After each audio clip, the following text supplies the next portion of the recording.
Hi everyone, my name is Avinash. I'm the author of the book Web Analytics an Hour a Day, and I'm also the analytics evangelist for Google. And what that means is I get to work with our products and services that our customers use to make better decisions.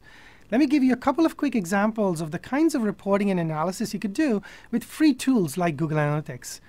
One of the common questions people have is try to figure out what is valuable on my website and what is getting people to come to my website again and again.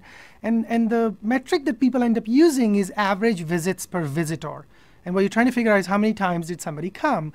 And the problem with that metric is that averages lie. And they tend to give data that is not very actionable. So the report that I actually like a lot more is the visitor loyalty report in Google Analytics. It's very easily available to you. And what it shows you is the number of times different people come to your website. And so what you can do very easily is say, oh, well, all right, 40% of the people came once and never again. Oh, look, here's what the other 60% of the people are doing. And you can take that and identify valuable behavior for your website. So for example, in working with a content site, a valuable behavior is that somebody comes to your website 3 or more times or 4 or more times a month. Well, you can take that group, you can put that into a segment, and then you can easily apply that segment to your core reports to answer some very fundamental questions.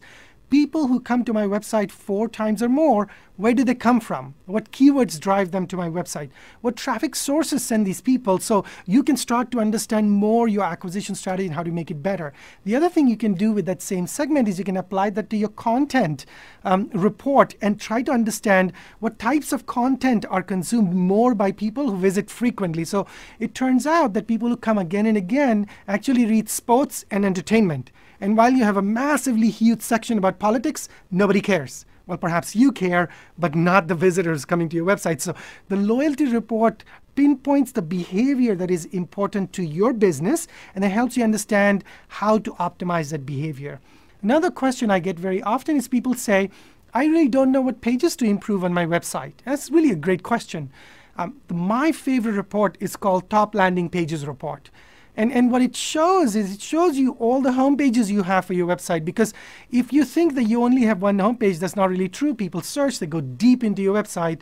Look at the top 10, top 20 landing pages of your website, places where people enter your website, and then apply a metric called bounce rate. It's a wonderful metric because what bounce rate measures is this phenomenon. I came, I puked, I left. It's showing you all the people who come to your website, only look at that page and leave instantly.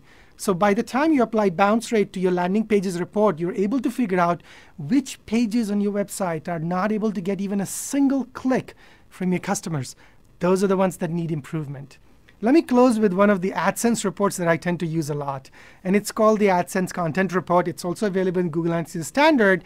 But it shows me very, very easily is the content on my website where AdSense ad tends to get most amount of clicks. And what this helps me understand is what is the content that people are interested in, and on those each pieces of content, how many clicks do my AdSense ad gets? And in that data helps you create a true win-win for your company, because you can say, I'm going to produce more content that people find to be of value. And oh, by the way, I also get more AdSense clicks and revenue to my company. And that really is a win-win for you and your customers.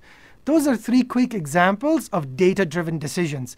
Decisions that help you understand your customer behavior and be more profitable as a business. I wish you all the very best.